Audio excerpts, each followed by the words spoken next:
من الشيطان الرجيم بسم الله الرحمن الرحيم.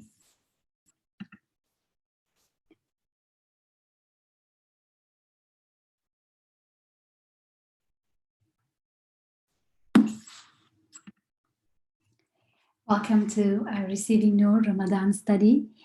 Today we will be continuing to look at a passage from Imam Nursi's Tafsir.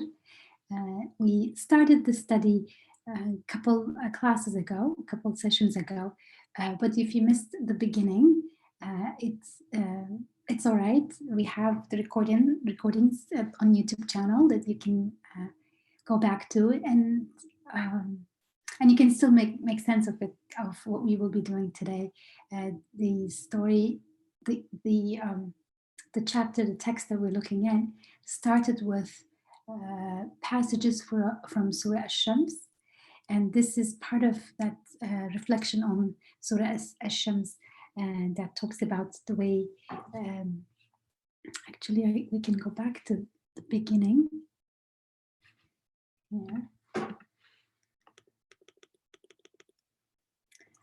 استعوذ بالله والشمس وضحاها والقمر إذا تلاها والنهار إذا جلاها والليل إذا يغشاها والسماء وما بناها والأرض وما ضحاها ونفس وما سواها. And the chapter continues, the Quranic chapter, but just in this first 7 verses, it is making reference to the sun and the moon and the day and the sky, and inviting us to reflect on how wonderful it's made, and the earth, and then the human self, and that which has made it. So this Imam Nursi starts with these verses, and then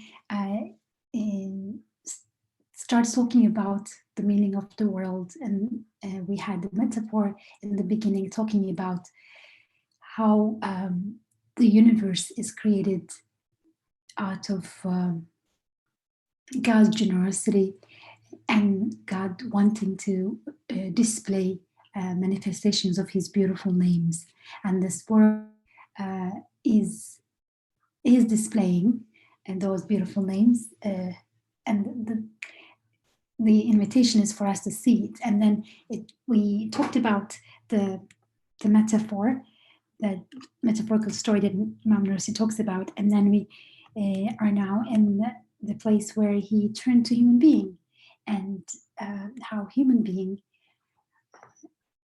can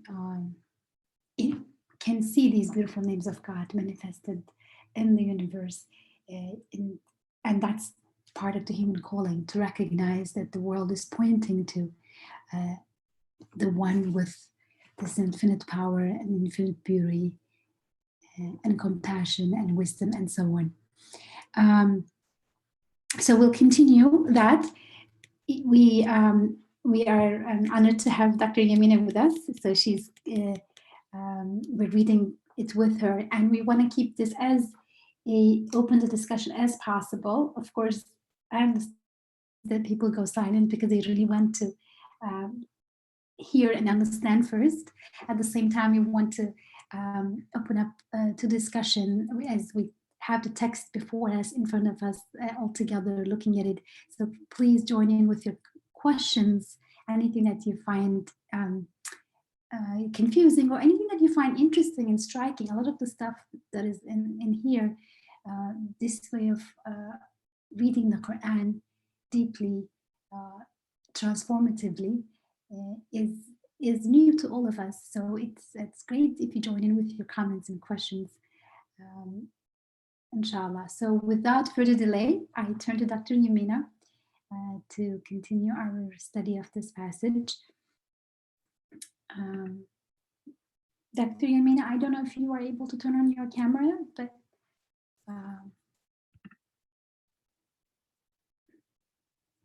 it is helpful if you can. Oh yeah, it's already here. Okay, great. Bismillah, jazakallah khair. أعوذ بالله السميع العليم من الشيطان الرجيم. بسم الله الرحمن الرحيم، والصلاة والسلام على سيدنا محمد وعلى آله وصحبه أجمعين. السلام عليكم ورحمة الله تعالى وبركاته. Inshallah, everyone is doing fine. Ramadan Mubarak again. May it be filled with barakah and blessings. Blessings that will bear fruits not only in this life, but in the eternal hereafter, inshallah. Back to the Surah Al-Shams, the surah that is mentioned at the beginning of these reflections from Imam Nursi, rahimahullah. And Isra just shared the first ayat, where it talks about how everything is created, about the harmony, the order, the awesomeness, the amazingness of the creation. And then in ayah, is it ayah 7? Yeah, it's ayah 7. We are told وَنَفْسٍ وَمَا سَوَّاهَا, and consider the human self and how it is formed in accordance with what it is meant to be. And then we're told فَأَلْهَمَهَا فُجُورَهَا وَتَقْوَاهَا قَدْ أَفْلَحَ مَنْ زَكَّاهَا وَقَدْ خَابَ مَنْ دَسَّاهَا. And how it is, so that's human self, how it is imbued with moral failings as well as with consciousness of God. He shall attain a happy state, he shall prosper, the one who causes this self to grow in purity, and he shall, and truly is lost the one who buries it in darkness. And so you can see how the metaphor in the 11th word and the reflection of Imam Bediuzzaman Said Nursi are related to these passages from the Quran, from Ayat al-Shams, Surah al-Shams, Surah 91, I think it was. He's not taking a verse per verse, ayah by ayah, but he's being inspired. You can see that he is following the guidance of this surah. So the surah is attracting our attention and showing us what to look at and how to reflect. And then from the whole world, the whole universe, it comes to the human being and the self, the inner, our inner self, and how we have these two paths, and then how we can either prosper when we purify ourselves from our delusions and false claims and everything, or we can bury ourselves in the darkness of those lies and false claims and false beliefs and delusions.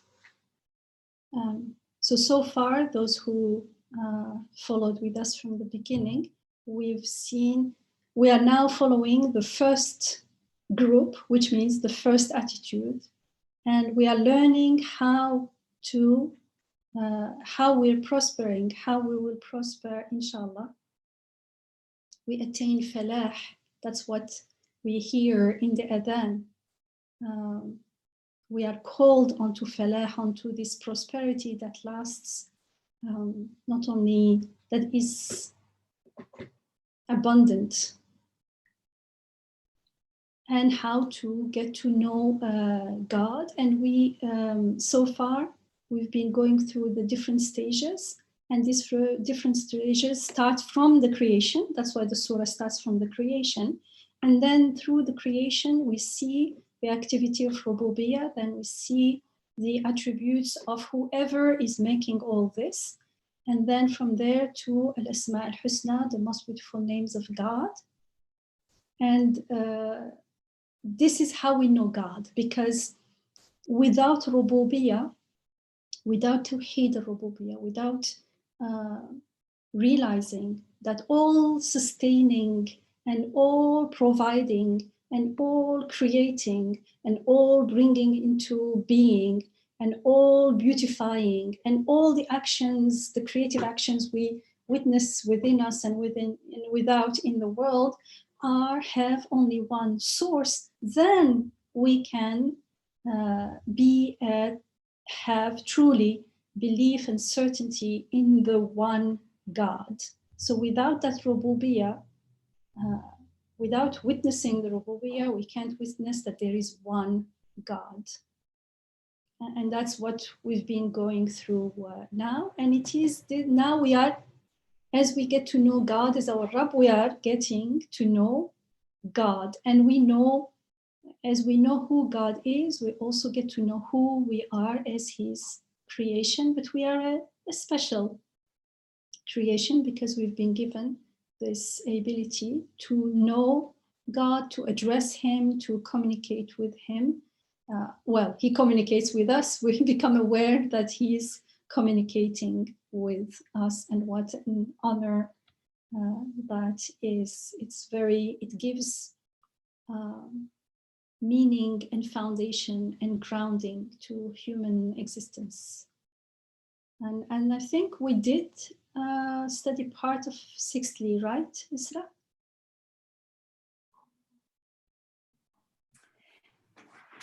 I think we did. Yeah. Well, I think fifth. I thought it was sixth as well. Sixth as well. Mm-hmm. The first paragraph. Mm-hmm. I wonder if it would be helpful to go through each station very quickly, say a sentence on it each, or go ahead, please. Feel the need. Anybody else who would like to do that?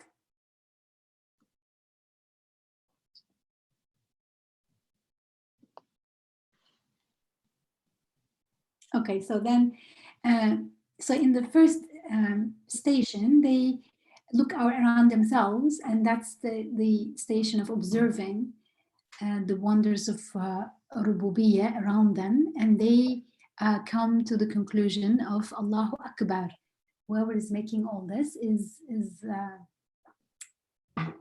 infinitely great, Allahu Akbar. In the second station, they pay more attention to the works of art, this creation around them, and the beautiful names of God, and then they start praising God. In the third station, and we said last time that this is now becoming more inner, from seeing signs outside to kind of more still seeing the signs, but more involved personally, because in this station they start tasting the gifts of God, the treasures of divine mercy, as Imam Nursi calls them, with their inner and outer senses. So, we enjoy a glass of water, we enjoy breathing, we enjoy friendship. With inner and outer senses, we start appreciating, tasting these beautiful gifts, and start become aware, because in the beginning we're not even aware that we are able to appreciate. We just appreciate it, and we take it for granted that we appreciate, as if, and so as long as we take it for granted, it means that somehow, without realizing, I'm taking it for granted that I am the appreciator. I am the one who tastes, I'm the one who does this and that. But it is only when we start becoming aware of what's going on that it's almost like watching myself unbeknown to me. It's not like I decide what to appreciate, what to like or dislike. So clearly, this is not from me. It is coming through me, but not from me.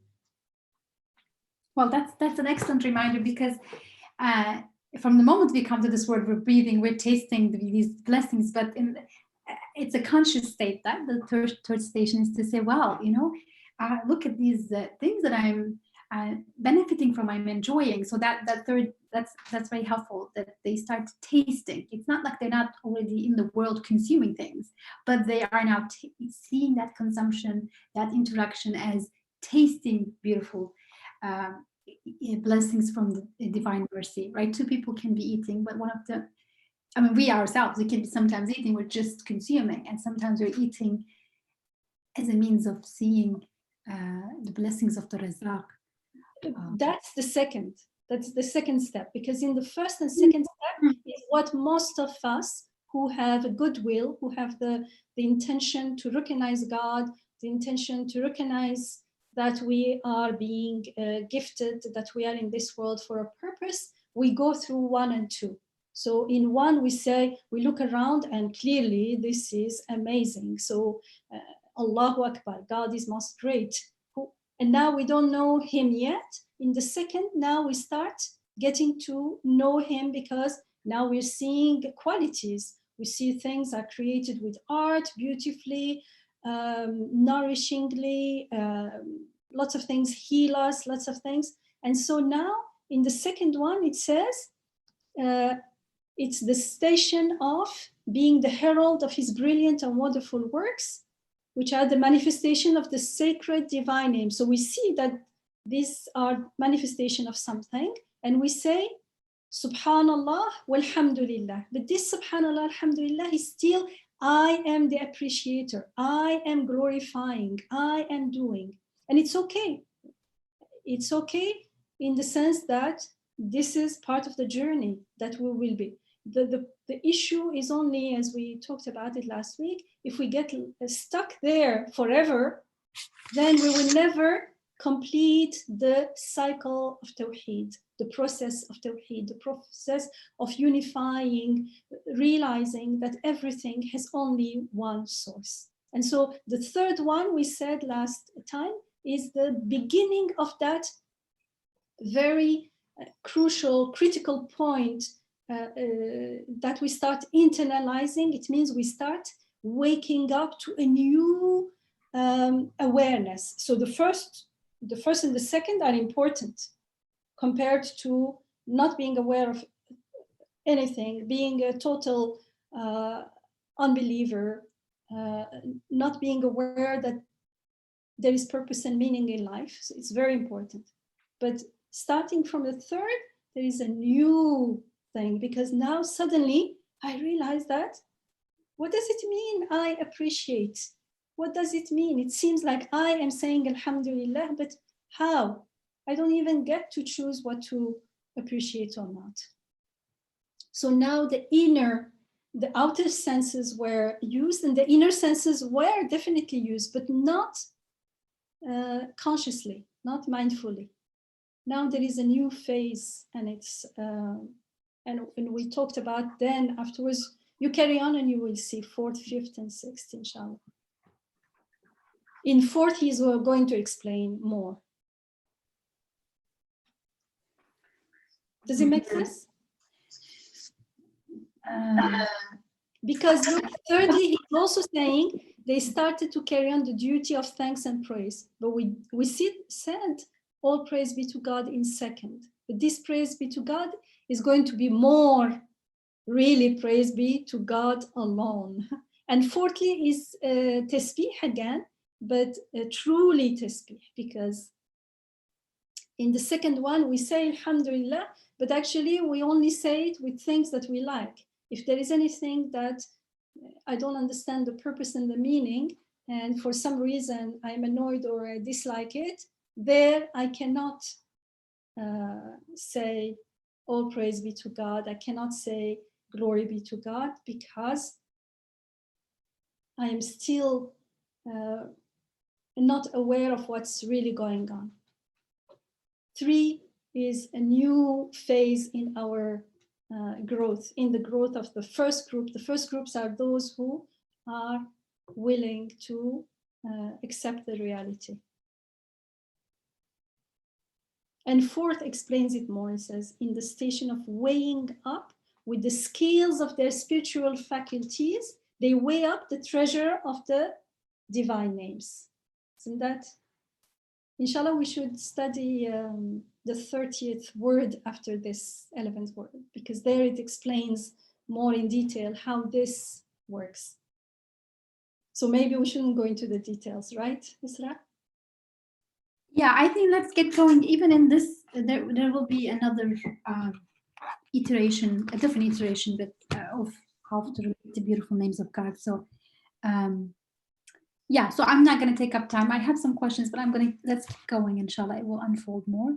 Yeah, so then fourth and fifth, what is interesting in the fourth, that you really, as you said, you really become very self-conscious about your capacities in relation to the divine names, which will be inshallah unpacked more.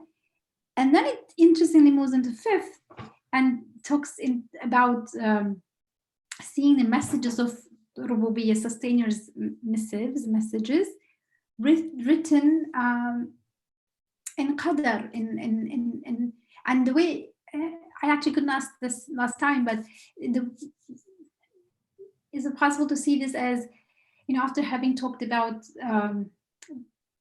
the exquisite works of creation around us, in us, and then focused more on our inner capacity, then it comes to qadar, because the things happening in the in history and in society, in life, seems to be more messier than what in the soul and in the outer world. Yes. Okay. Now they can read the missive, because in the fourth they learned that what they are doing is actually like scale. The scale only weighs, but before that it doesn't seem like it's a scale. It seems like I am comparing. It seems like somehow I am the source of something, but the scale is not the source of anything. It just measures. Mm-hmm. I actually had an interaction with someone over posts, and the person was asking about it can't make sense of the evil in the world, and I thought it's a very difficult place to start with, because the same person already doesn't seem to see God in nature or in the inner self, and if we jump over those, it's hard to really even start talking about, oh, I don't like this, and there are so many premises that needs to be corrected first. Yeah, and then and one thing that's helpful to think is that you need to even do we even read our sense of mercy and compassion before we judge that God is not compassionate enough because he allows this sickness or he allows this death and so on. But it's important to note that in the fifth station, the person actually can start contemplate and appreciate even the messages of God written on the lines of history and society. And then now we're in not only the pretty, seemingly pretty, because it's all in our perception. Some things seems pretty and some others seem messy, because we're not reading. Remember the example of the signpost. We are looking pretty signpost, ugly signpost in the beginning. And then afterwards we realize that these are signposts. They have messages on them. So we start not overlooking, but like the beauty or the art or the how ugly or pretty it is only relevant because it contributes to the meaning. Let's say, for instance, just for the sake of to follow the parable, if there is the sign is already like a skull and it says danger, but it's already like a skull to scare us, like don't go this way. But it's not because, oh, I don't like it, it's scary or ugly. It is ugly for a reason. It's ugly with meaning. It's ugly to make you realize that you shouldn't come here. You see what I mean? So there is a new, totally new level of awareness and reading the signs and the messages. So then maybe we can reread sixth and continue onwards from there. Inshallah. Any volunteers for reading from sixth onwards? Sixth station of relating to beautiful names. Inshallah, I can, Isra. Okay.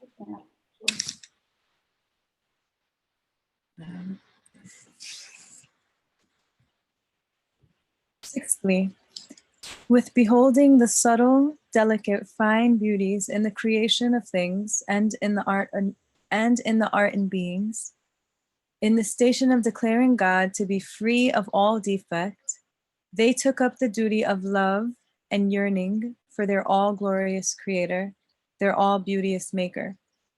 That's to say, after looking at the universe and its works, and performing the duties in the above-mentioned stations through transactions in the object of worship's absence, they rose to the degree of also beholding the transactions and acts of the all-wise maker, whereby, in the form of a transaction, in the presence of the person concerned, they responded with knowledge and wonder in the face of the all-glorious maker's making himself known to conscious beings through the miracles of his art, and declared, "Glory be unto you. How can we truly know you? What makes you known are the miracles of the works of your art." Then they responded with love and passion to that most merciful one's making himself loved through the beautiful fruits of his mercy. "You alone do we worship, and from you alone do we seek help," they declared. Then they responded with thanks and praise to the true bestower, showing his mercy and compassion through his sweet bounties, and exclaimed, "Glory be unto you, all praise is yours. How can we thank you as is your due? You are utterly worthy of thanks. For all your bounties spread through all the universe, hymn your praises and thanks through the clear tongues of their beams. All your bounties lined up in the market of the world and scattered over the face of the earth, proclaim your praises and extol you. Through testifying to your munificence and generosity, all the well-ordered and well-proportioned fruits of your mercy and bounty offer you thanks before the gazes of your creatures." Then they responded saying, "God is most great. Before the manifestation of divine beauty, glory, perfection, and majesty in the mirrors of beings, ever changing on the face of the universe, they bowed reverently in their impotence and prostrated in humility with love and wonder. Then, announcing their poverty and need, they responded with supplication and beseeching to the possessor of absolute riches, displaying the abundance of his wealth and breadth of his mercy, and declared, "From you alone do we seek help." Then they responded appreciatively to the all-glorious maker's displaying the subtleties and wonders of his antique art in the exhibition of creatures, exclaiming, "What wonders God has willed." Observing and applauding them, they declared, "How beautifully they have been made. What blessings God has bestowed." Holding everyone witness, they said in wonder, "Come, look at these. Hasten to the prayers and to prosperity. Hayya ala al-falah." And they responded with submission and obedience to the monarchy of pre-eternity and post-eternity's proclamation of the sovereignty of his dominicality in every corner of the universe and the manifestation of his unity, declaring, "We hear and we obey." They affirmed his unity. Then, before the manifestation of the Godhead of that sustainer of all the worlds, they responded with worship and humble veneration, which consists of proclaiming their poverty within need, and with the prescribed prayers, which are the summary of worship. Thus, through performing their various duties of worship in the mighty mosque known as the Abode of this world, they carried out the obligations and duties of their lives and assumed the finest of forms.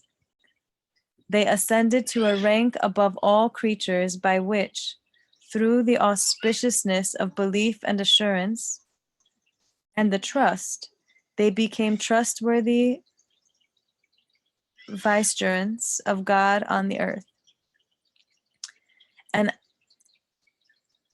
after this field of trial and place of examination, let me know if the noise in the background is a bit too much, then maybe someone else can read instead, inshallah.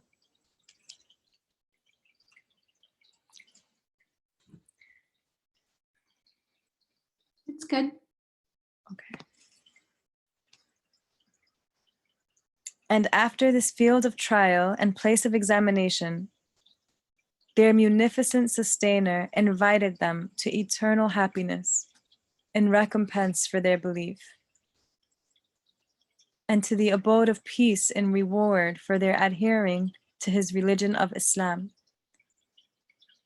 There he bestowed on them, out of his mercy, bounties so dazzling that no eye has seen them, no ear heard them, nor have they occurred to the heart of man. And so he does bestow these on them, and he gave them eternity and everlasting life. For the desirous, mirror-bearing, lovers of an eternal, abiding beauty, who gaze upon it will certainly not perish, but will go to eternity.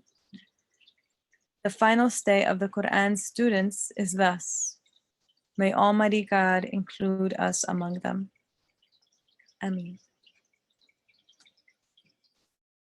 As for the other group, the sinners and the wicked, when they entered to the palace of this world at the age of discretion, they responded with unbelief to all the evidence of divine unity, and with ingratitude towards all the bounties, and by accusing all creatures of being valueless, insulted them in an unbelieving manner.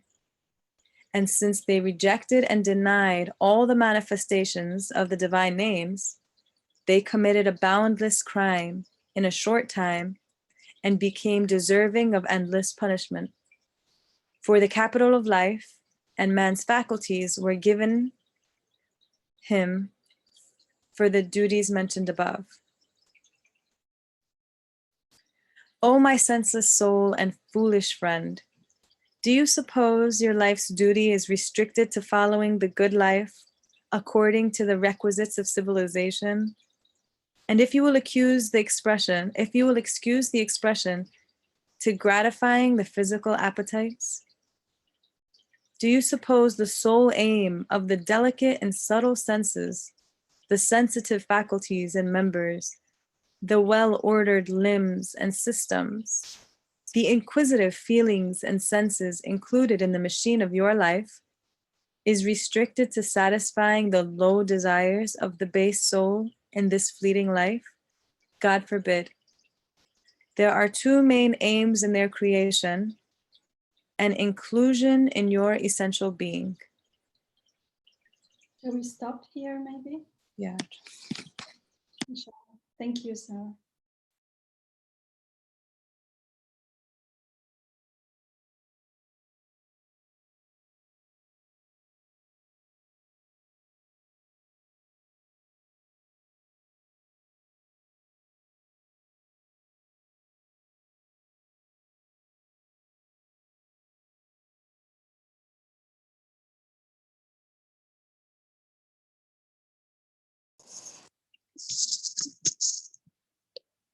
I don't know if I agree with the last sentence. Says. What was that last sentence? That was that we are not created to satisfy bodily desires. I think we are body and soul. I mean, it's a balance. I mean, no one asks us to neglect bodily desires, and I think that's often a critical point. And of course, I wouldn't say that that's the main goal in life, of course. It's not about a goal, it's the main goal or a secondary goal. It's like the very simple thing is, for instance, we have been given, the body needs air, water, liquid, and nourishment.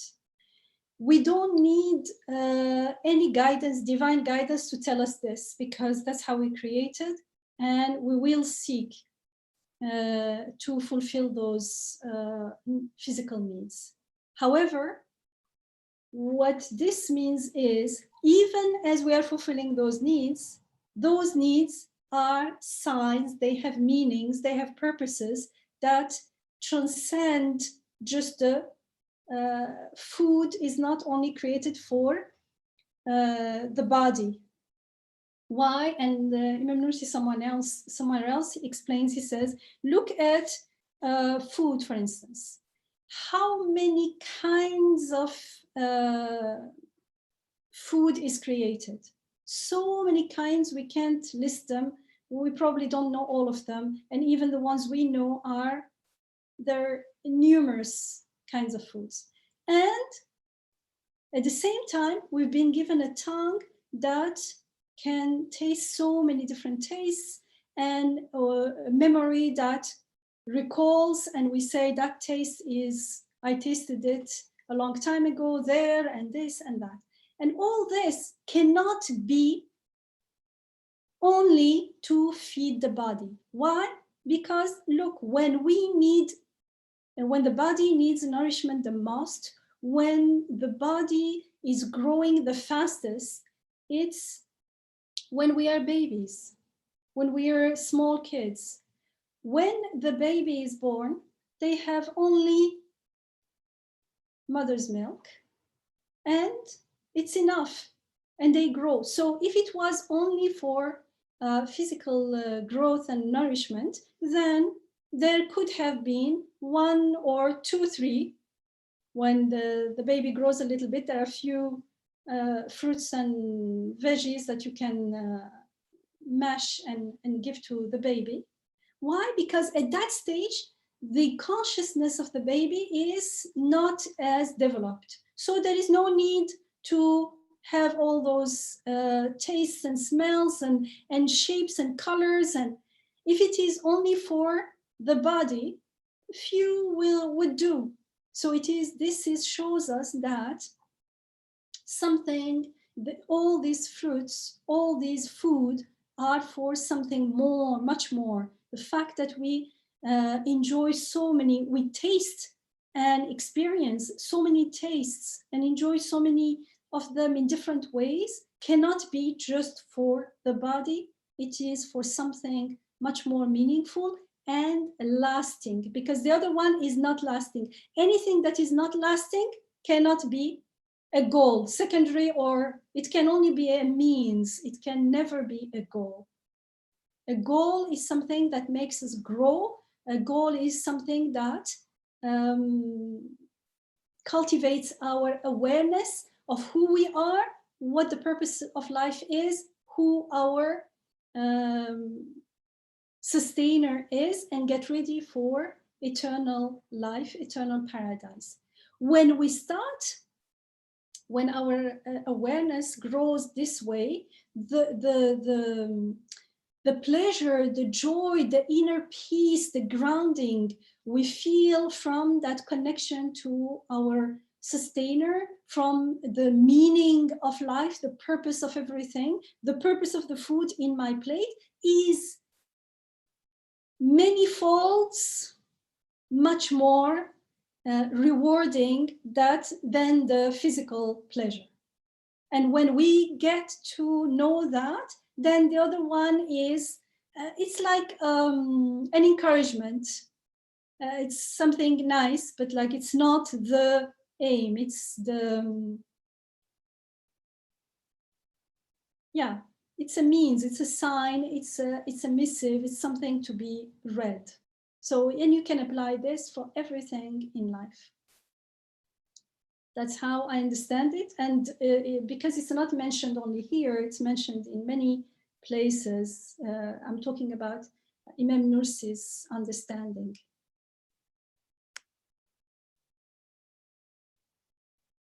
You're welcome to share what you think about it. Anyone, not only Andrea, inshallah.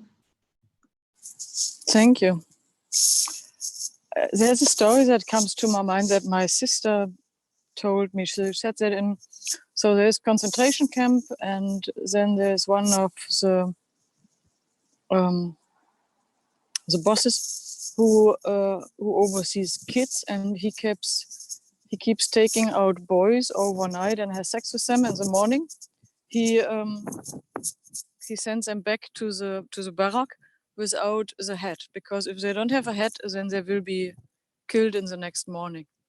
So, and that happens to one of the boys, and so he realizes what's happening, and then he realizes that he has a choice to. And most of the boys, they just accept being killed because they are so ashamed. But so he is kind of stealing the head of one of the other boys.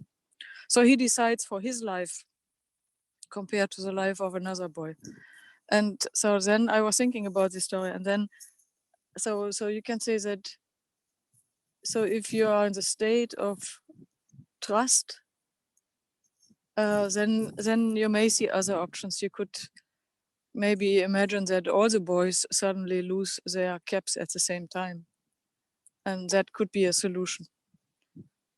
And of course, it's not on us to judge. So whatever this boy was doing, it's, he did it.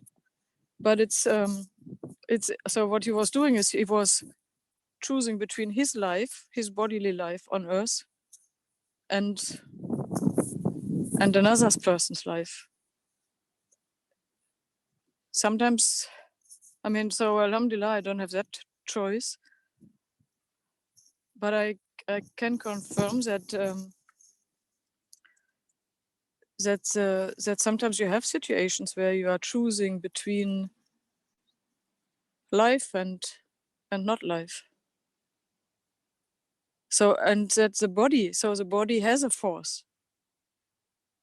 That so it's, the body wants you to survive, and so I find that some of things of that what I'm doing, whether they are good or bad, that I'm following that call of the body. And so I'm not saying that. My goal is, of course, to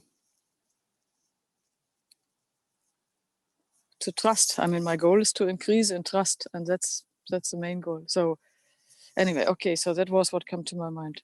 I appreciate what you said, and it makes and it makes me thinking. Thanks.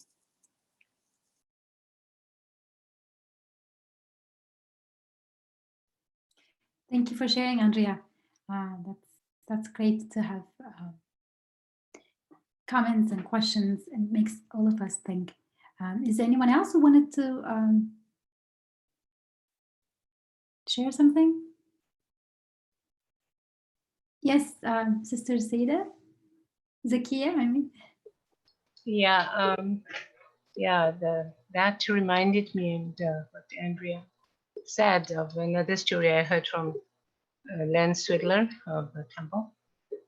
He met this gentleman from Rwanda, and this is something, the situations like that, that's only God can say where we will be if we are ever there.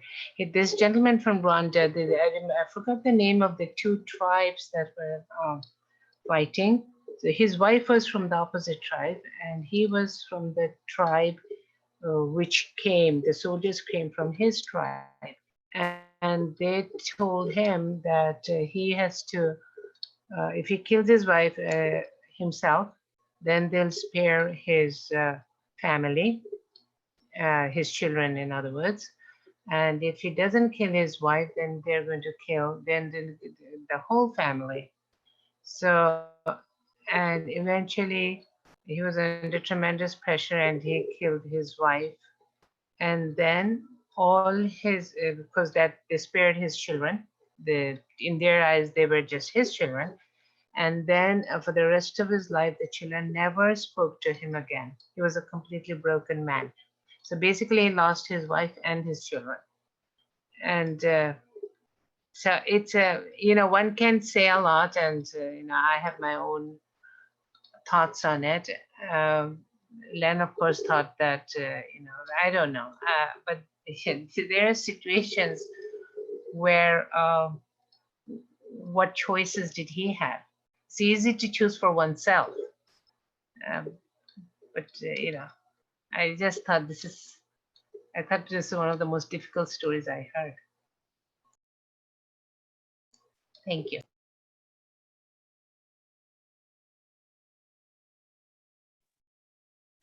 Thank you. And these references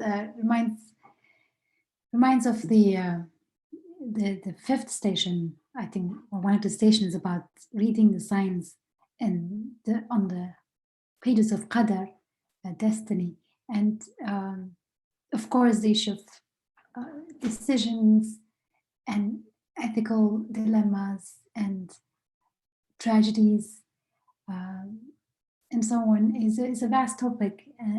But inshallah, the discussions here will give us more thoughtful ways of or feeling ways of deeper ways of engaging with these important questions.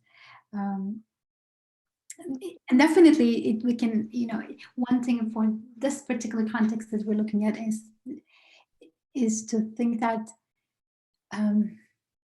none of these events that break our heart, or none of these tragedies can be just the end of the story, that there must be a way of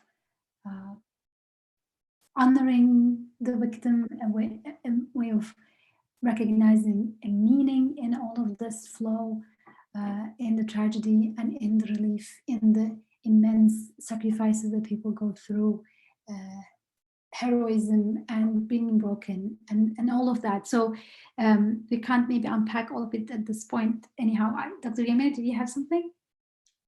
I think we just need to keep in mind that whether you start from the body or what's going around us, that's all happening and not haphazardly. It's happening with meaning. Now, how that person is going to perceive it is going to define and limit the outcome. And that's why we are responsible for our choice. And that's why we are told again and again in the Quran, be careful about your belief, because my belief is going to mold and shape my thoughts, my feelings, my perception, and therefore my either reaction to the world or responding consciously and perceiving things as they are, not as I imagine them to be. And also, when we are making these decisions, we need divine guidance.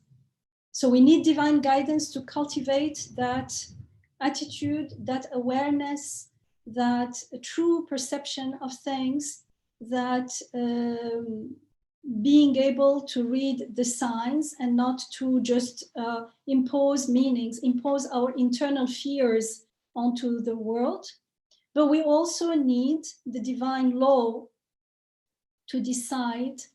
I cannot decide like sometimes what the reason think makes sense may not make sense, because reason is only a tool. We have other faculties, the heart, the intuition, that receive guidance here and now, that people call it intuition or whatever, but they receive inspiration, they receive guidance. But reason does not receive anything. Reason only processes what we, it's only a tool, processes what we think is going on and decide accordingly. So these are all very, as Isra said, very subtle, very,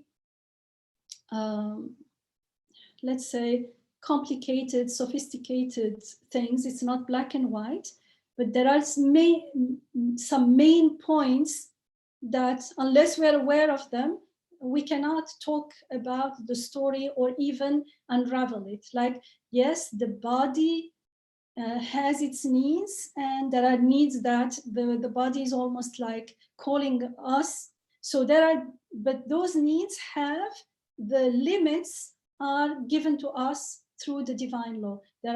And we know, when we are aware, we know this need is a need that it's not about making sense, but like it's, how do you say, not harmful.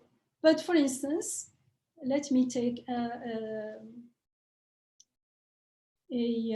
something a little bit extreme. If someone gets addicted to something, it could be all kinds. Now not only some substances, but some actions, some behaviors, some, then it will feel like the body is pulling me to do something and I'm answering the body's need. But deep down, that person knows that deep down, if they take a little time to pause and truly be authentic, be true to oneself, we know that it's not everyone is doing that. So there is a limit. There is a limit of what the body needs, what we are created with, and those are, we are not told how to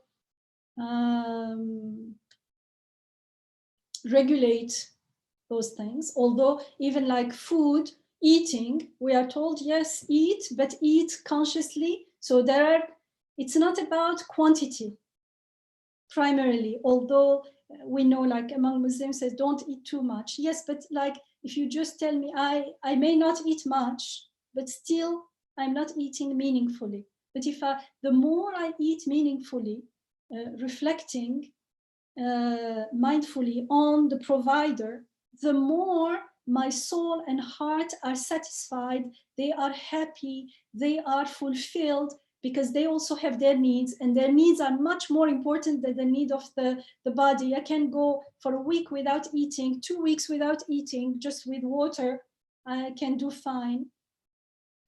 But the soul and the heart need the food of meaning, the food of connecting with the Rabb, the need for purpose, the need to know.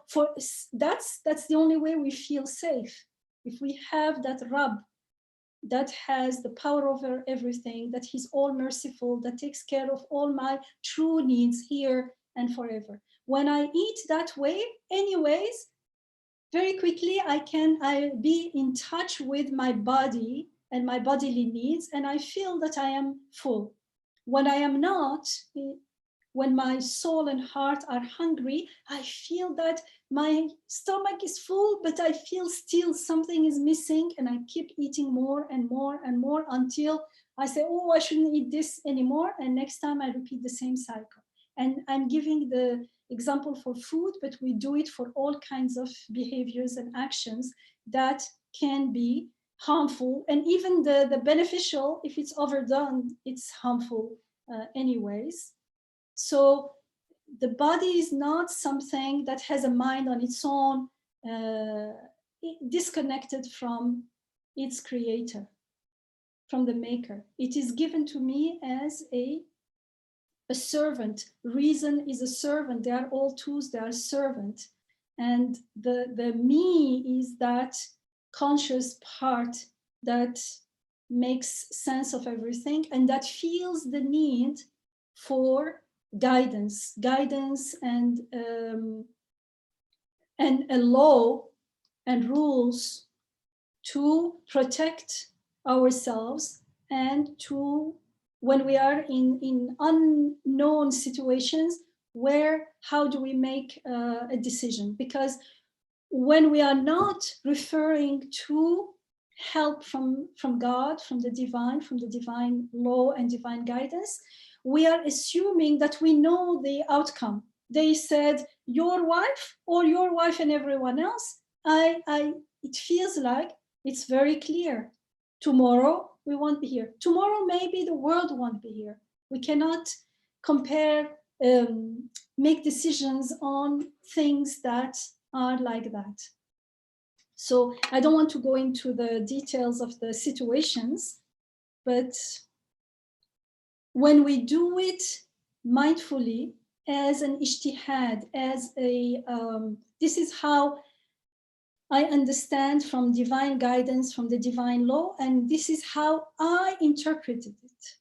Of course, we have to be aware that it is my interpretation, because otherwise people interpret the law and then want to impose it even on others as if it's the universal understanding. No, it's my interpretation for myself, or for whoever asks me, I will say, this is how I understand it.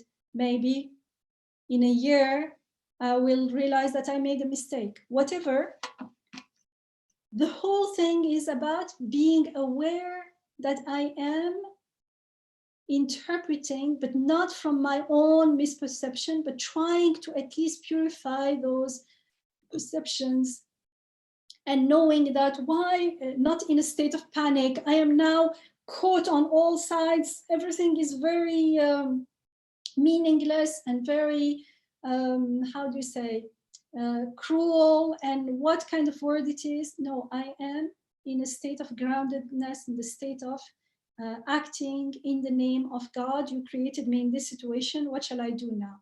Now, when I do it with that consciousness, then the rule is, if you happen to take the wisest, right? There's no right and wrong, in fact. The wisest action in that situation, then there is double reward. If it was not the wisest, maybe even it was not wise at all, but you thought for some reason, maybe you're still not at that level to see clearly, but your intention was there, then you still get the reward. What does it mean to get the reward? It means you don't get broken and, how do you say? You will still be with God. I mean, you will still have the connection. Yes, yes. And you will feel like I did my best and I didn't know. And then God, in the ayah says, God will transform it for you into the best. So, يُبَدِّلُ اللَّهُ سَيِّئَاتِهِمْ حَسَنَاتٍ. Allah will transform their evilness. It doesn't even say whether deeds or whatever, everything is included, into beautiful, hasanat, into something beautiful. But it says in the beginning, they turn back to God, they realize their mistake, they turn back to God, and they believe.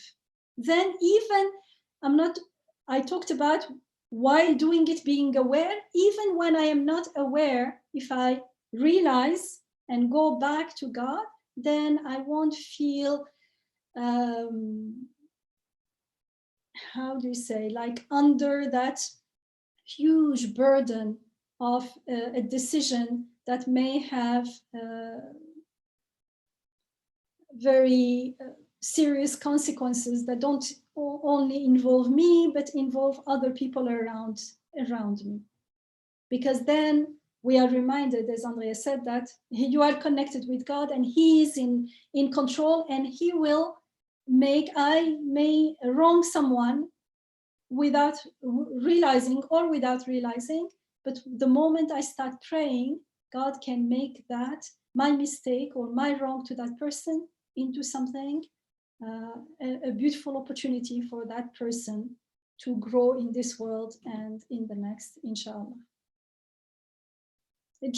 I'm not answering the cases. I'm just saying that there is a context, a different paradigm where everything is going on. And unless we are aware of it, we cannot start even unraveling or unpacking anything. Thank you. I'm glad that I'm asked, because I thought that, so in these situations, you know, if you are in that state of awareness, then you see things happening, and you may see at a certain point that, so you don't see any other choice. But then what matters is if you are still having the connection. Because what do you do if you don't see any other choice? It's really more like you're observing what's happening. Thank you very much. Thank you. But when you have that connection, we don't say there is no other choice. We are all listening and waiting. When I think I am in control, I have to do something, I say, this is the choice, there is no other choice. But when I am as you said, like observing, waiting, receiving, then something comes to my mind and it feels like it says there is only one choice. I say, it seems like that to you. Wait, who said there is only one choice? There may be more. I am open for more. And that openness can sometimes, something very small can change, can create what we call miracles, but the miracles are going on all the time anyway.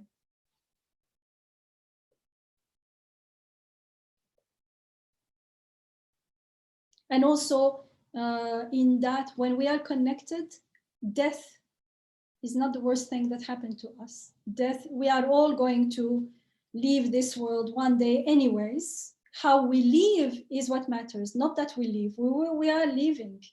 We don't know when and where, but we are all living. In what state we live is what matters. So our focus is totally different. It's not, shall I die, shall I not die, I should not die. Yes, we have been given that sense of protecting our life and the life of other living beings. But there are also some other limits and factors involved.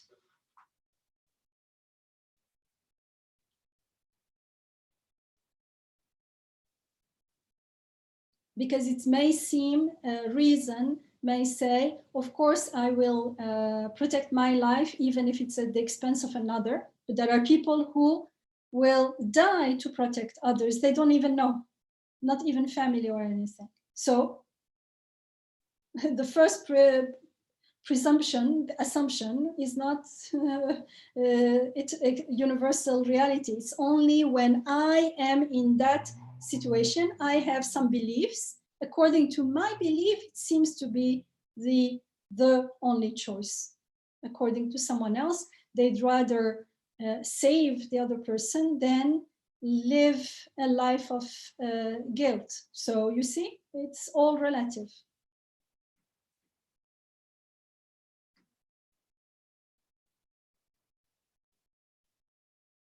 Shall we go back to sixthly, inshallah? Yes, so let's go back to the beginning of this slide.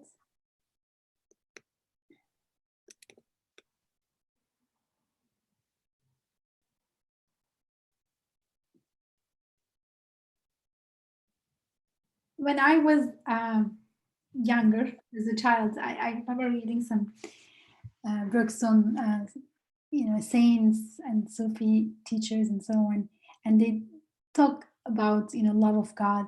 And I remember as a child wondering, what is it about God that they loved so much? Because okay, he created everything, but Rabia is not sleeping the whole night out of love of God. Like, what is this, right? So then when the sixth station comes, they took up the duty of love and yearning, and they came in a station that they are actually loving and yearning, in love with the Creator. I have, this gives more explanation of why. So, but it reminded me of that childhood's confusion. And after the fifth, it's talking about the all-beauteous maker, the glorious creator. There is Jalal and Jamal, glory and beauty. And because they see the glory in the beauty and the beauty in the glory, the beauty here could be beauty that we recognize as beauty. It could be beauty in meaning. Because when we say beauty, often what comes to mind is a visual of something, like a form, a color, a landscape. But there is beauty of action, beauty of feeling, beauty of even like you read something and it's beautiful. It's words. A sound can be beautiful. A meaning can be beautiful. And of course, the meaning even of the shape and color and things that seem to be more concrete, more physical, unless their meaning, they have a lasting, beautiful meaning, that beauty, if it is not lasting, it can cause sorrow and grief and sadness. because everything is pretty and artful, but they are all leaving, or I am leaving them. But suddenly there is that meaning. That meaning is beautiful and glorious because it not only it connects us to the eternal one, but also it connects us to that we have also an eternal life through our connection through him. This is beautiful and it's glorious in the sense that it evokes awe in us when we truly not only know as information, but when we truly feel what it means in our heart. Actually, when we feel this meaning in our heart, the beauty and the glory and the awe is so overwhelming and so vivid and so beautiful and makes us feel so peaceful, so good, so grounded that then we can start understanding why physical joys and things are only means to this. They cannot be the goal, because who wants to, they're not comparable. One is tiny and very short-lived, and the other one is huge, and it involves the soul and the heart, and it is true joy, untainted. We don't feel guilty or pity, and it's not animalistic, and it is lasting, enduring. We remember it even after years. You can still recall it and you really remember it. So then we understand why one is the sign, the means for the other one, and the other one is not even the goal. Even that is not the goal. The goal is the connection, is the awareness, but nurun ala nur, light upon light. In his infinite mercy and generosity, Allah makes us recognize it so that we can make the shahada, we can embody it, we can internalize it, we have that certainty. Otherwise, how would we know? That's how we know things. So it's interesting that there is that duty of love and yearning for the all glorious creator and all beauteous maker. You would think, you know, the world is so messy. What's so beautiful about it? Yes, but the meaning is beautiful.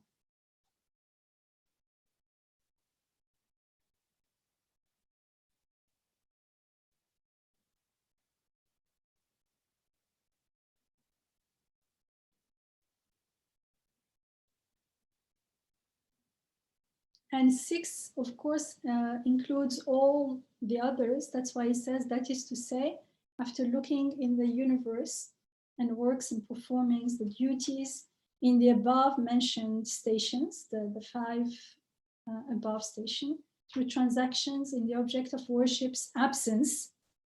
Before it was all worshiping God, in his absence, in the sense that we know him, but he's still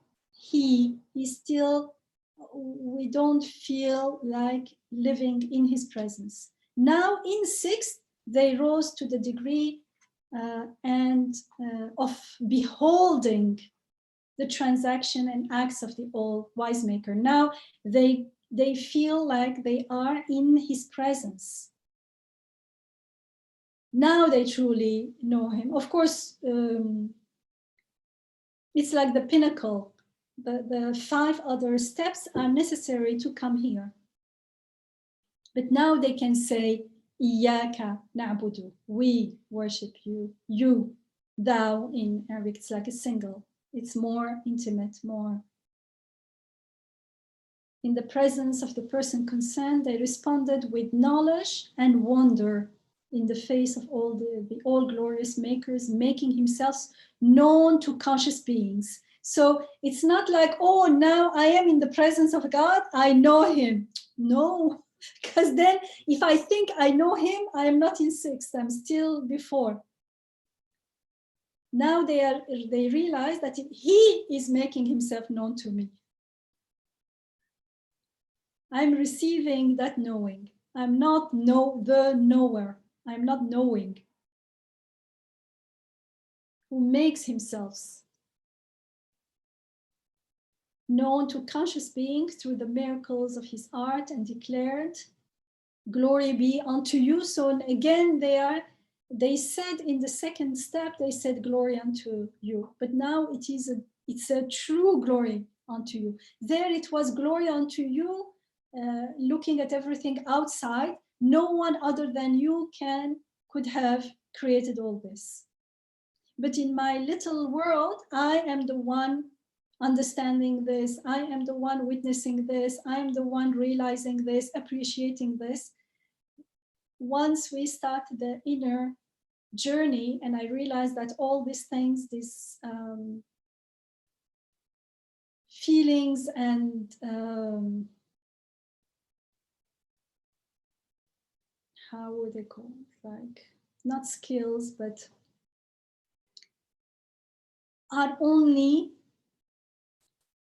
are tools given to me to appreciate and understand everything and understand God and know him. I am being made to know him. I'm being made to appreciate things. I am being made, so I am not the source anymore. I am a channel only. I'm like a mirror reflecting those things. Then Tawheed starts being fulfilled within. And then this time when I say Subhanallah, I am really, now I can really say, glory be unto you. You are above any defect, anything less than perfect, because I can see it inside. In the beginning, it seems like some things are perfect, some things are not, because still, if I am a doer to some extent, then there is some doing out there that is not from God, and usually out of good intention. What seems bad to us, we don't see the purpose in its creation, and like as if it's unrelated to God, and it becomes a problem. The problem is not only how we perceive it in the outer world, the problem is how we are perceiving ourselves first. That's the key. The key is what I dislike. If I say that I dislike it, then there is no way I can absolve God, or I can see any meaning in anything. And I can't truly say, Subhanallah, you are above anything less than perfect. All the imperfections that I'm seeing are my own misinterpretation. I can't say that if I'm stuck in I like, and therefore I dislike. But when I am made to appreciate and like, therefore I am made to dislike. If I dislike something, if I dislike injustice, if I dislike oppression, if I dislike illness, then I cannot use that dislike against God and to judge God, because he gave it to me. So now the equation is going to change totally. You gave it to me, the question is going to change. You gave it to me. What could be the meaning? What do you want me to understand from this? And when I ask the right questions, then only I can find the answers. But if I'm asking the wrong questions, there is no way. Even if they write the answer there, I will miss it. So this glory be unto you here, subhanallah, is very different. How can we truly know you? What makes you known are the miracles of the works of your art. Shall we carry on, inshallah?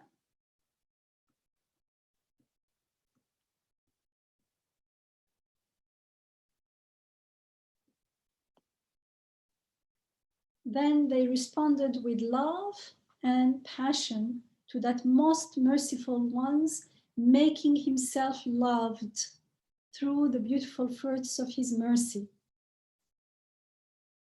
You alone do we. Now they can say, they can address God directly. إِيَّاكَ نَعْبُدُ وَإِيَّاكَ نَسْتَعِينُ. You alone do we worship, and from you alone do we seek help.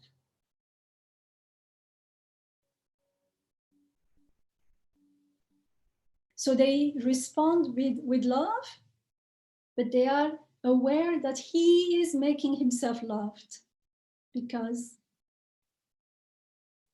love is not like under our control.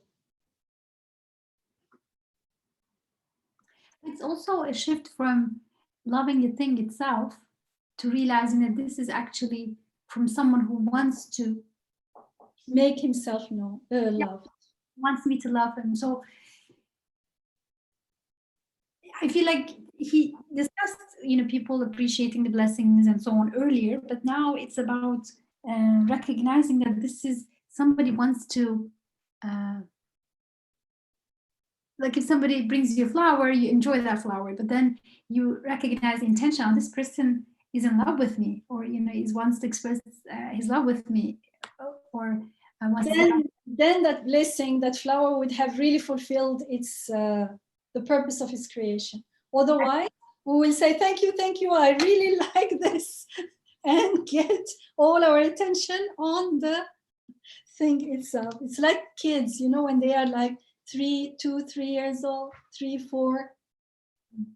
I remember as kids will ask like, what did you bring? Yeah. Who do you, like the adult, we were asking like the kids, like you give a bar of chocolate, the other one gives something else, and say, who do you love most? And the guy, when the first one gives the chocolate, they say, I love this one, whoever gives.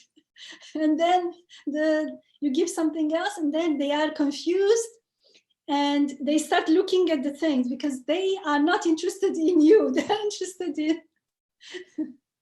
in what you gave them. So like it's, when we are in that stage, it feels like conscious-wise, we are immature. We are in the maturity of a small kid. We are still stuck in what we want, what we see as the blessing itself. The blessing is there for a much higher purpose that we would be missing if we put all our attention in. And we say, I love it, thank you, you are great, and thank you, let me with my little toy, with my whatever it is. It could be not a toy, it could be health or something. But even that is not lasting. And so, and it's not like I get the blessing or no blessing. No, it's not about that, because I know the giver of the blessing through the blessing. But it's about transcending the blessing. And actually you come back and that blessing becomes something more sacred, more meaningful, more valuable. Not as far as the horizontal relationship is concerned, but more about how it is making its creator, its bestower, its gifter known to me. So it's a reminder, like you have a nice message from someone and you like the meaning and you keep it, and each time you look at it and read it, you are reminded of whoever wrote it. I think that's what Yamina, I don't know if this is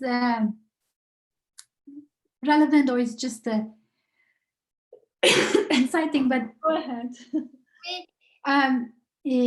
The harder part, and that might be just the personality, everybody's different.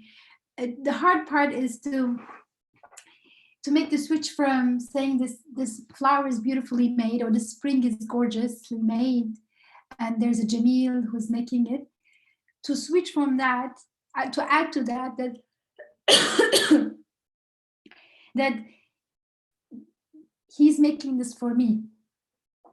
He wants me to love him, and he's doing this as a love for me. Like that becomes a bit, maybe it's a personality thing, that becomes a bit overwhelming for me. I'm like, I'm happy to be, I can see this is definitely cannot be from the soil or the sunshine. There is someone behind. I'm still in the outer level, but to look at that flower, this gorgeous spring, and say, the creator is doing this as a love message to me.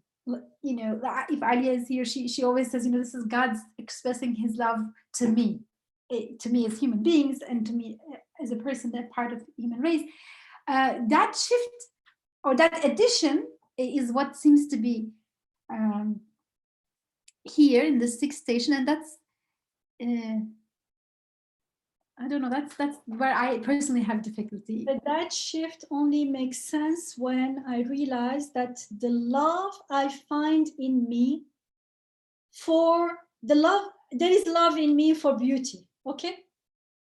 Whenever I see something beautiful, I don't get to choose. I am like, oh, there is appreciation, let's say, okay? You can give a small kid something pretty, their face lights up. That's the fitra, that's how we create it. Okay, so far? Okay, yeah. So that appreciation, the moment I realize through reflection, as I am taught in the Quran, to question the source of this art, this beauty, this perfection, this whatever is being appreciated. And I realize that, for instance, if it is a beautiful flower, a beautiful view, it's like a mirror that it is not the source, it is being made beautifully.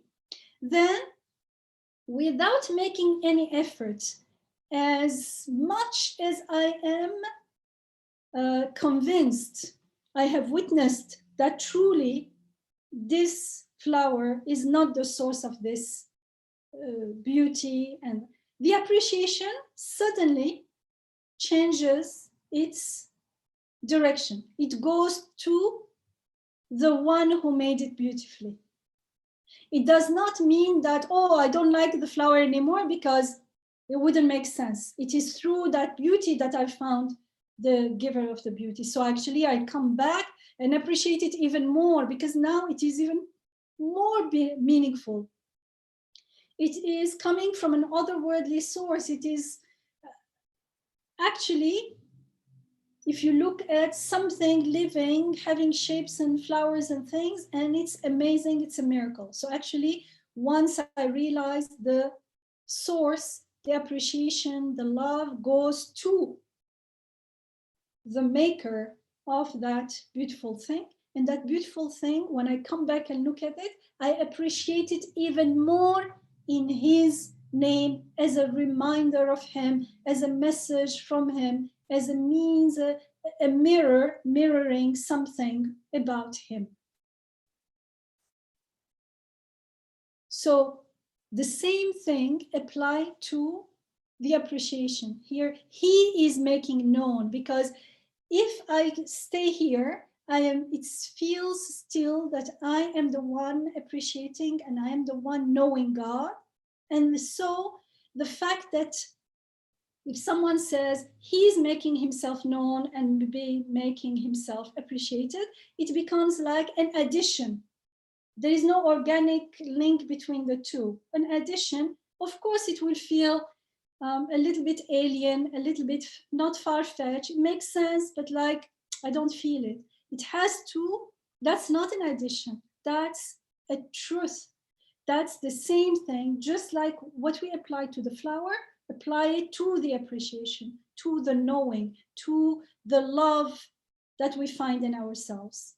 When we apply it there, we find that I am not loving, I'm made to love. I am not, and so I realized that he is making me love him. He is the loving, he is loving. Not only me, he's loving everything. Wherever there is love, it's from him. If it is true love, true appreciation, gratitude. Does it make sense? Yes, thank you. I think the thing that I was missing is to, leave myself outside of the equation, right? That the flower is there, but I'm not sure if it is meant for me. But wait a second, you are interacting with this flower, and how come? Exactly, it's happening through that. It is given to you, and so that's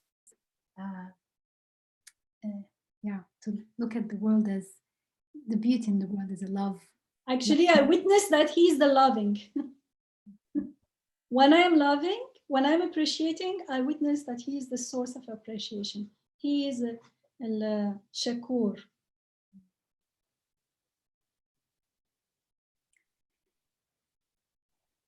So this part is very dense.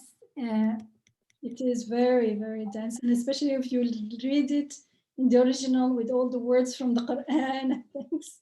Yeah, so سبحانك ما عرفناك حق معرفتك, and then إياك نعبد وإياك نستعين. You know, we have you alone we worship, and from you alone we seek help. To stand in prayer, I mean, earlier we discussed of Salah becomes the pinnacle. Daily prayer becomes a pinnacle manifestation of being human, because we are responding to the manifestations of beautiful names around us, within us, in the prayer. Inshallah, may our prayers be like that.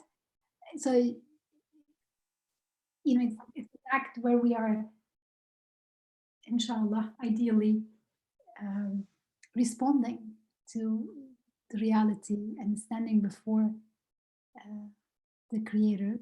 And so it goes on to say Allahu Akbar, and then Alhamdulillah, and then how can we Subhanaka wa bihamdik, right? All praise due to you. And again, that's a phrase in the daily prayer as well.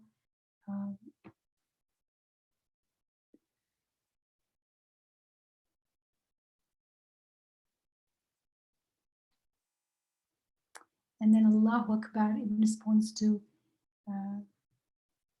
beauty, glory, perfection, majesty. These are big words, inshallah, maybe see them in the mirrors of beings. Also says, through testifying to your munificence and generosity. Here we are going to really testify, witness and testify. There is a testimony. So in response to, and that's again very relational, in response to the blessings we receive, we are able to witness the manifest generosity. And the blessing here, let's understand that they are not only outer blessing, but inner blessing. The fact that we appreciate those blessings is the blessing. Because can you imagine if you had everything, but could not appreciate anything, or could not enjoy anything, or could not relate to anything? They would not mean anything then. So actually the inner blessing is what makes the outer blessings. Yes, and it isn't about living in luxury and exquisite enjoyment, externally speaking, because a lot of us have really, I mean, we live in standards much, much, much higher than overwhelming majority of the world, and yet we can have all kinds of sadnesses and worries. And then a lot of us may be living below comfortable standards and yet be more content. It's like if you have like a banquet table full of 10 different dishes. Hunger is what's going to, well, the quality of the food is one thing, but just because the food is delicious, it doesn't mean that I'm going to make the most of it, because my hunger is limited. Once I eat the first and the second and the third, and afterwards, that's it. There's no hunger, there's no appreciation. But if someone is even hungrier, even if the food is not as good, they may, and of course, if they have also the awareness that this is a blessing from our sustainer, then it becomes much more meaningful. And their eating one simple food may be much more rewarding, much more delicious than someone else eating 10 different foods. And so there, just want to mention that there are many factors involved. There is the food and the quality of the food, but there is also the hunger, and there is the hunger, the physical hunger, and there is the spiritual hunger and the spiritual awareness. And the higher the awareness is actually the most defining factor in enjoying truly that food and making it into a not only a moment of worship, but a moment of mindful worship that connects us to our Rabb, to the most beautiful names, and to get a taste of paradise while in this world. And that's why Imam Nursi says, in this world, if you truly say Alhamdulillah, you praise God only, and you praise Him mindfully. In here, you eat the food and you say Alhamdulillah. In Jannah, you will eat Alhamdulillah. Of course, if my Alhamdulillah is only words, it won't, in paradise, there won't be much substantial to eat. But the more profound, the more meaningful, the more grounded my conviction, my certainty is, my hamd that is really sincere and really grateful and really praising God and really prostrating in awe before Him. Can you imagine the fruit of paradise that hand is going to bear?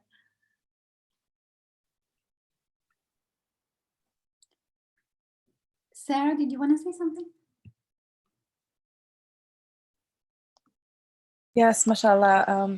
What came to me as we were going over the sixth point, like all of a sudden what popped out at me was iyaka wa iyaka. Like I didn't even see the other words, but it was like only you and only you. So there's this seeming just all-encompassing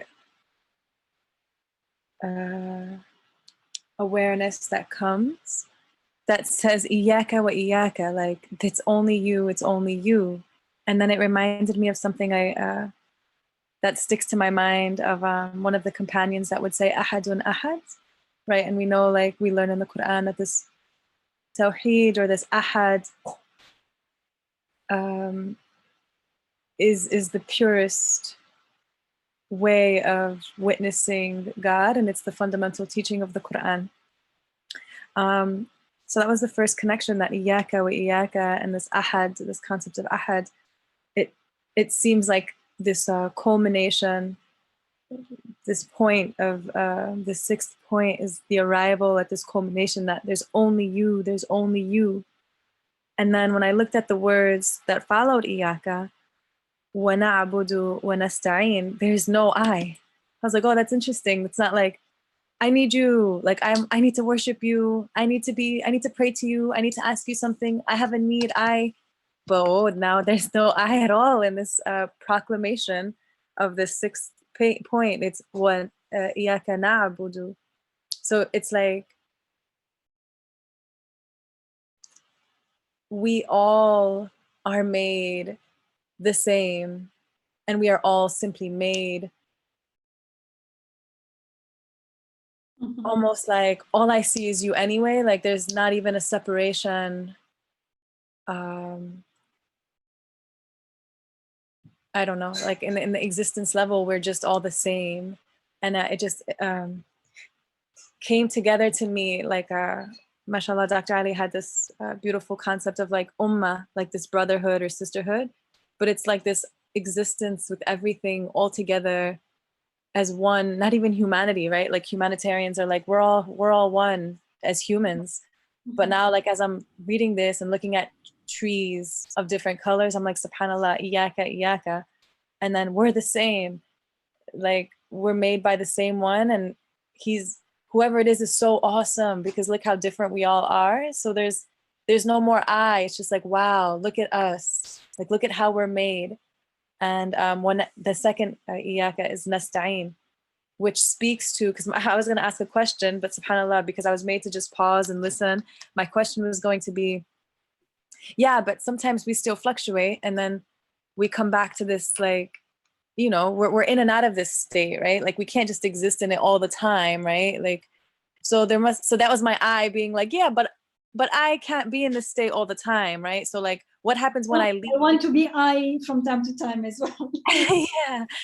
But then subhanallah, this covered it. It was like, wa iyaka nasta'in, like there will be a new need that comes, and if I'm in the state of Iyaka na'budu, like if I remember that I'm just the abd and I'm just observing everything happening anyway, then I'll immediately, reflexively, like automatically, like two sides of the same coin. Like I'm never separate from Iyaka nasta'in. Like if I ever thought that I was not Iyaka nasta'in, like if I was not in this need of ista'ana, like needing something desperately, then I forgot that I exist in the first place. Alhamdulillah. Actually, we realize that Iyaka na'budu through Iyaka nasta'in, like because unless I live Iyaka nasta'in, that we seek help from you alone, I can't say Iyaka na'budu. We worship you alone. The nasta'in is we're somehow everyone knows, well, we're not always aware of our needs, but some needs. But it's when we realize that all our needs are met by one, then, and we say, Iyaka, you are the only one I can seek my help, help to meet my needs. Then I recognize him as my Rabb, our Rabb, because we start with I and then with we, like, and it's not a two-step. It seems like two steps in the beginning, but actually they are one within another, because it's as I realize how my needs are being met, that I realize that as the need of something else is met, my need is being met at the same time. So that thing can't be meeting my need. We are all, our needs are being met together. Very simple example, we breathe carbon dioxide and a plant feed on it, and what they we need what they give, and they need what we give away, and things like that. So all that balance and everything, we understand that I don't exist on my own. I exist in interconnection with everything. And we are all, I can't say that this thing is fulfilling and meeting my needs.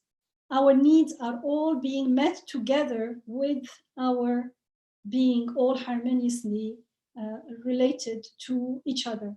And so we say, nasta'in, we are all seeking help from you, thou, you only one. So I recognize now him as my Rabb. Then I can say, na'budu, we worship you only. We all worship one God. That's why. So they are, the nasta'in and na'budu are the two sides of a coin, and the Rabb and the ilah, God and Rabb, sustainer, are also the two sides of the same coin. And that's the more I am aware of my connection with everything else, starting from my body, because most often it's not like we take the body for granted, and what is worse, we identify with the body, and that's the I, and it seems like it's separate from the rest of everything. But the more I identify with the heart and the soul, the more I become aware as the body, as a servant, as a blessing, as I become more aware of it, I take care of it more, I'm more likely to be compassionate towards it, not to take it for granted. And the body is related, and we are related to everything else. The more we're related to everything else, the more we makes more sense. That's why in some languages, actually, they don't use the I much. Of course, it's seen as humility, and also the we there is more human beings, we, our family, we, but we can extend it, as Sarah said, to the whole universe. As Imam Nursi says, our siblings al-kainat, all beings are our siblings. So the noon here, the we here, is not only we, the Muslim community, we human being community, we all beings community, all created beings community, because here that's the only way we can make the true testimony.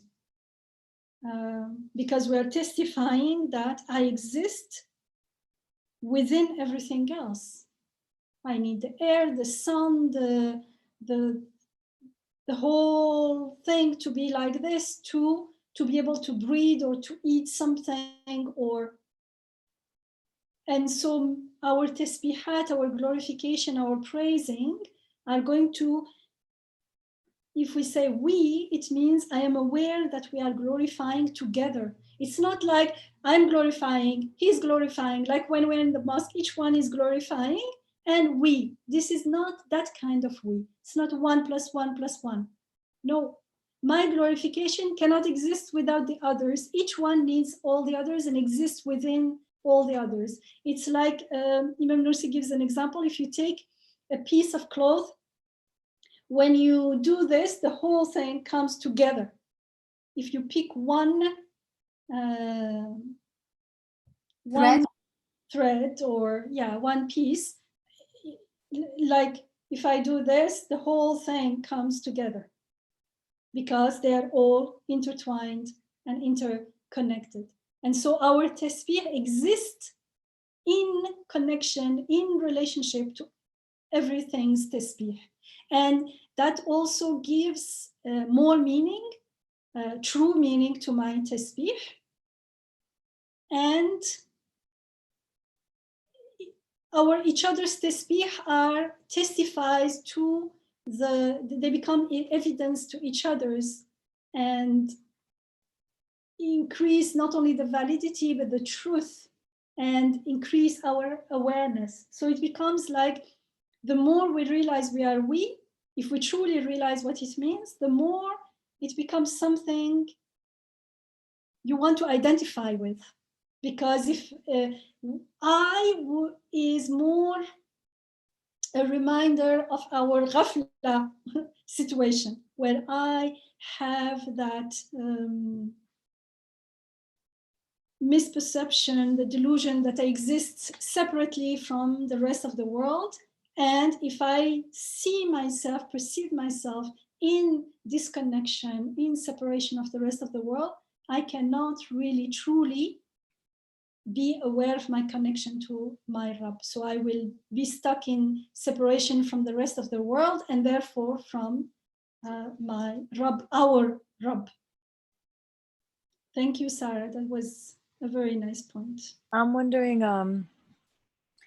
because the first point, and this is probably not, it might not be relevant, but the first point is the firstly in this text that we've been reading is this awareness of everything around us, and then coming to this conclusion that whoever made it is beyond, like some sort of awe through looking at the creation. So from what I understood about ibadah or worship, it's like this sense of this awe that that settles deep inside. And then it seemed to me that it was not until the third point that there was this now like recognition of my needs, which is the Iyaka Nasta'in. So I'm wondering if Iyaka Na'budu and Iyaka Nasta'in, I know it makes sense that Nasta'in is needed. Like I need to realize that I need something, and that I'm always in a state of need, and then worship. But then it also makes sense to me that there's this feeling of just awe of the maker, and then witnessing everything around me also in awe that we're all made together. Mm-hmm. And then like that, I feel like that is easy, which is the first 3 points. It's like easy for everyone to look around and be like, wow, this is amazing. And then, you know, hopefully come to some sense of creator. But then Iyaka Nasta'in, I don't know, is that that's why they are like the two sides of the same coin, Na'budu wa Nasta'in, because in the beginning we generally say we are abd and we worship, but it is when we realize, to the extent we realize nasta'in, that truly what na'budu, what worship means, what being abd means, will truly be clear. So it's not about we start with one or end with another, because they exist together. And in Arabic, it's nice that it starts with na'budu, because that's where we want to end up anyways. Even nasta'in is to realize na'budu. Because nasta'in, the meaning of nasta'in, of seeking help from God alone, is to know him as our Rabb, is to be able to know him as God, as our object of only object of worship. So it starts with na'budu, and in Arabic, wa iyyaka nasta'in, the wa there can be understood and therefore or because, and it's nice because it's both. Both are important, but the fact that na'budu comes first has also different wisdoms. One of them is, as you said, because that's what we first encounter in the beginning. We're not even aware of truly our needs and all that. The nasta'in is what we are going to be led to in the Quran. We are given that tarbiyah. Who is meeting your need? Look at this. Can water answer your prayers and this and that? So that we go back and truly na'budu will start unfolding. And our awareness of being ibadullah and our ibadah, that awareness will start also unfolding and growing. It is something that needs to be cultivated. So yes, I think you have a point there. Makes sense. There's wisdom in na'budu being first. Does it make sense? Yeah, it makes sense. And subhanAllah, like as you were talking, the ayah from the Ramadan feast came to me, that it was, I believe it was Ibrahim alayhi salam. Yeah, it was talking, subhanAllah. Wow, I didn't even make this connection. I'm just looking at the verse again now. It says, say, Innani hadani rabbi ila siratin mustaqim. And then Dinan Qayyiman Millat Ibrahim. So there's this talk of my Rabb has guided me to the straight path. And then the ayah that follows was say, Inna salati wa nusuki wa mahyaya wa mamati lillah Rabbil Alameen. So there's this concept of, it's exactly the sixth level. Like everything that I do in my worship or my prayer or my living or my dying belongs to Allah. But then there's also Rabbil Alameen. So there's this awareness of the one who's taking care of everything. And then shortly after the following verse, it says, Wasta'inu bis-sabri was-salah. And then there's this concept of ista'in again, nasta'in, and then bis-sabri was-salah. So connecting that verse to what we're talking about now, it seems like there's this beautiful order that I would have never even imagined in like a step-to-step format, but it really makes it so much easier to look at it in a step-to-step format, like in 6 steps of how to arrive at this deeper awareness of God, through witnessing the whole universe first, and then noticing that everything that you have is given and it doesn't actually belong to you, but it's just being given to you as a way to know him, and then to know him connecting to everything else as the same one that's taking care of everything at the same time. Then going down of our pedestal, like I, you, all the creatures, and we become we, all the creatures.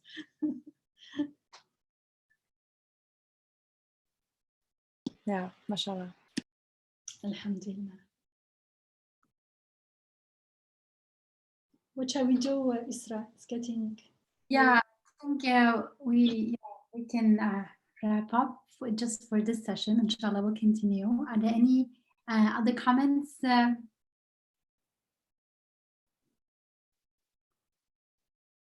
or questions?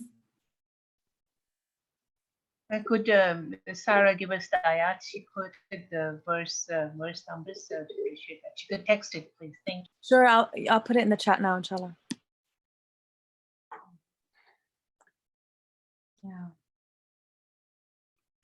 Okay, so then inshallah we pause here, and we are going to inshallah have as our second session of Ramadan feast. If you missed the first one, in which Sister Sarah also presented, it's on Receiving Your YouTube channel.